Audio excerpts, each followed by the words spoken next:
Hello, in this edition of Ask Steve, we're going to go right after the most hot topic in real estate right now, and the question several of you have requested that I address.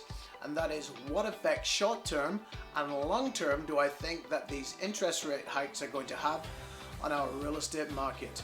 Well, there's no question short-term they're already starting to work. We're seeing the velocity of sales come down, and in some market segments we're starting to see things soften. There's certainly nowhere near as many multiple offers on properties. Things are, without question, cooler right now. And if we're still talking short term, I think that if you're looking to buy a property and flip it, this would not be the time. There are just too many questions out there.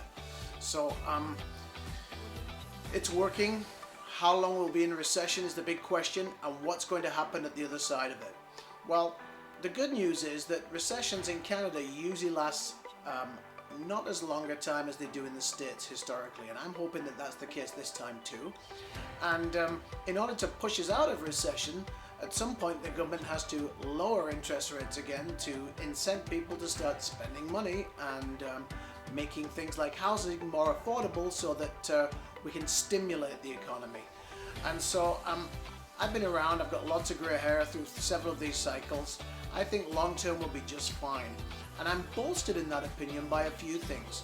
Number one, we still don't have enough houses.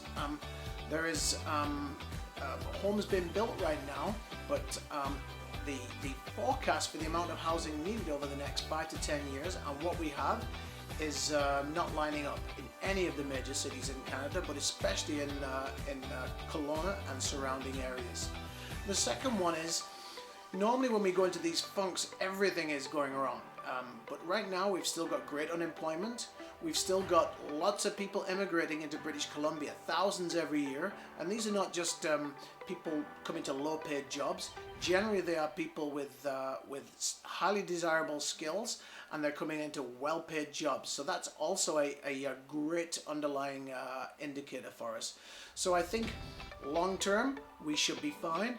But no question in the short term, it's going to be interesting to see what these 3 successive hikes are going to do and what effect it will have on the rest of this year.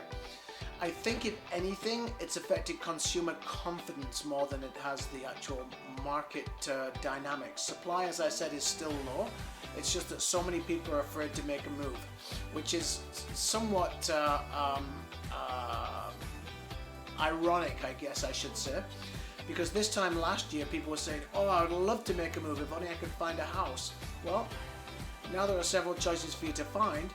You can still get the same price or better than you got last year, but there's that nervousness about what's going to happen. And that's valid, but I think in the long term we will be fine. I hope that answers the question, and have a great week.